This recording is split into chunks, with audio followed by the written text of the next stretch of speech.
I'm going to Israel February 18th to 20th to volunteer, to help as I can, to bear witness.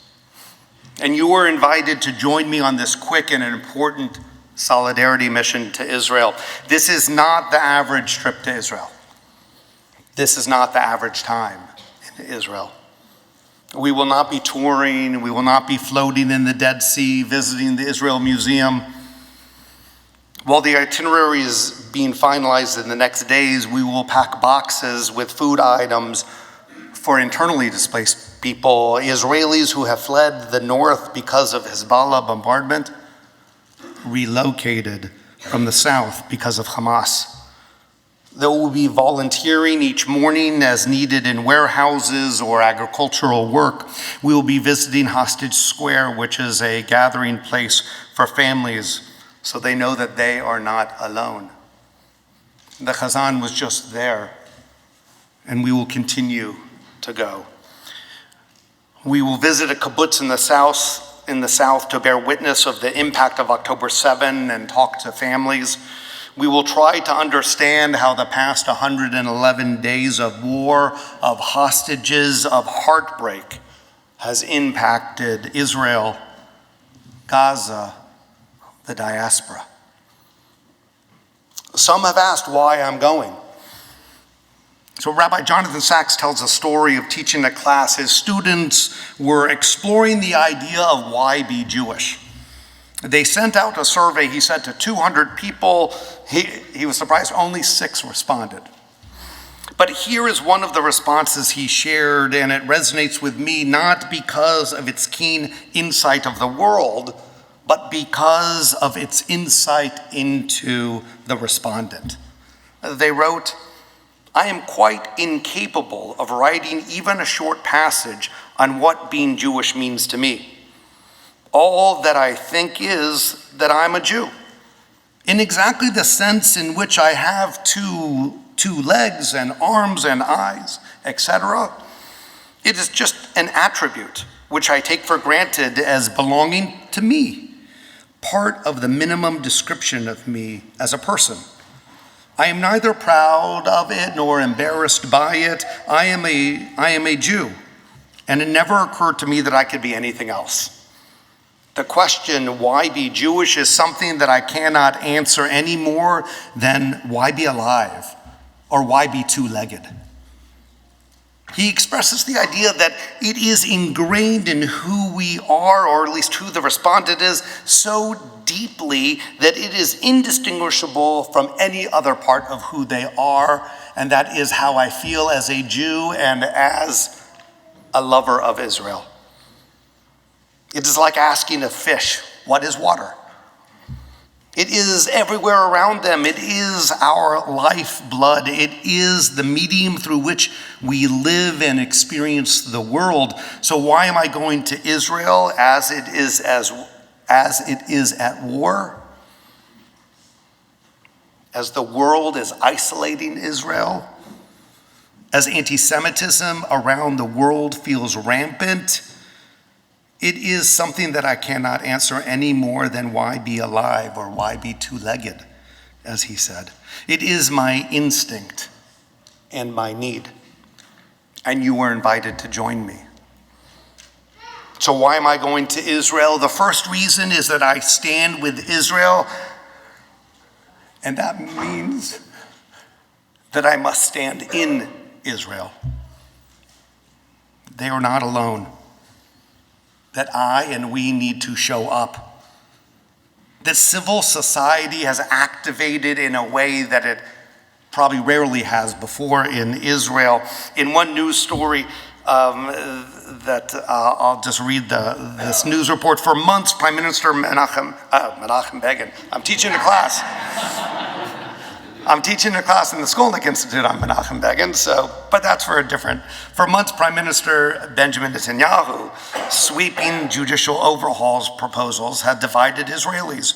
triggering massive protests across the nation virtually every weekend, and I marched in a number of them this summer. But on October 7th, the report goes, on October 7th, the day of the bloody assault on the south of Israel by Hamas fighters, groups protesting against Netanyahu's government quickly turned their resources towards aiding Israeli soldiers and civilians affected by the attack and Israel's subsequent war in Hamas, right? All of the WhatsApp groups, all of those interconnections that were pointing towards the protests and the judicial reforms immediately shifted their purpose and their cause, connecting Israelis to Israelis, not for the next protest, but the next call for action.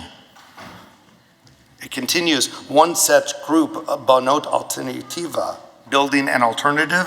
It's a women's group founded in 2020, and Lee Hoffman Agiv, one of the leaders of it, a community activist, described how the organization was focused on protests against the judicial overhaul and how it quickly transformed into addressing the crisis. She said, since we were already about 80 different communities around Israel, and then each community was transformed into a mini emergency organization.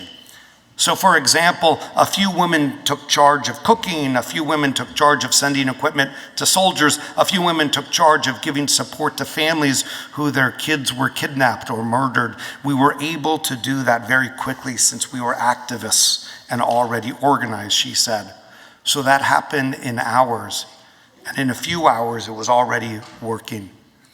And now 111 days later, they are still at it. Israeli civil society responded to the crisis, and we have to also. The second reason I'm going to Israel is because my heart is broken.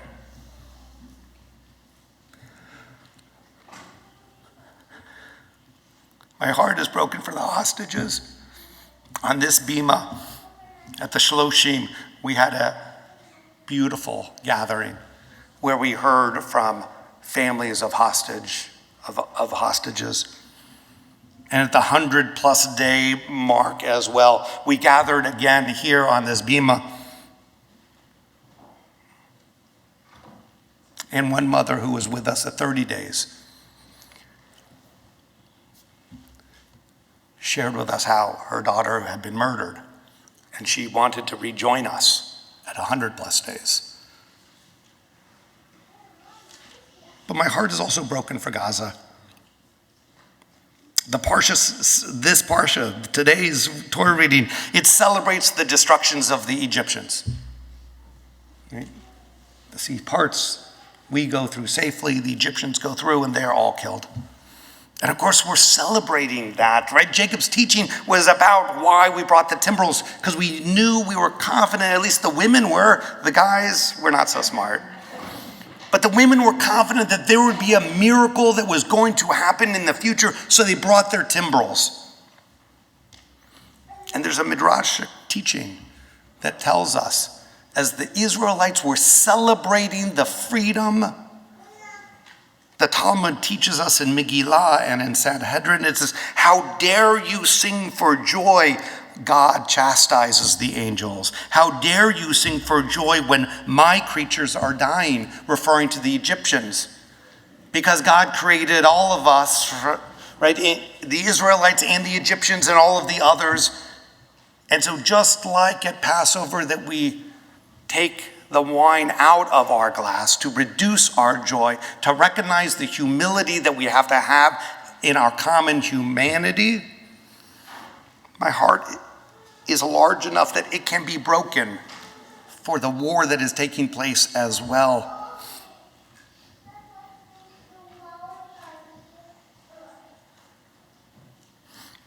And I am going to Israel because I made a promise, right? Standing at the Torah, each time we make a promise, right? It says so right here, right? We just heard a lot of people say it, Asher bacharbanu mikol ha'amim. That amongst all of the people that we have been chosen from amongst all of the people. Wait, so we are chosen in this relationship with God, that we have certain obligations. Other people have other obligations, but we have certain obligations. But asher b'charbanu mikol ha'amim also, I think, means that we have obligations to each other as well. Not only with God, but also with each other. So when we stand at the Torah and we hear it or we recite it, we are affirming that we have obligations to the Jewish people, that we are in relationship with the Jewish people. Rabbi David Hartman titles his book A Living Covenant. And it is an amazing book in so many ways, but I want to expand on this idea that it is a living covenant that we have with each other as the Jewish people, but it is only alive if we lean into it. It is not for someone else, it has to be for us. That we make a promise and we reaffirm that promise each time we stand at the Torah, each time we hear these words of the blessing that we know so well that we just blow right through it and we don't pause to slow down to think about what does this mean. Asher b'charbanu mikol ha'amim. I'm going to Israel as part of that promise that I make to my fellow Jews, and that they will not be alone in the world because they do not let me stand alone in the world. There are still 132 hostages held by Hamas, and I hope this Shabbat they can feel the embrace of Beshalach. I hope that they can feel just the glimmer of hope that Beshalach teaches us, that God will reach out and embrace us, and that in whatever dark place they are, they can feel that hope, that the sea of darkness and despair will split, and that they will walk to freedom soon. My heart breaks for how much destruction war has caused. War is bad, full stop. And sometimes it is thrust upon you. As Miriam and the women of Israel celebrated freedom, I too hope for that day soon, because I made a promise to my fellow Jews that we are in a covenant with each other.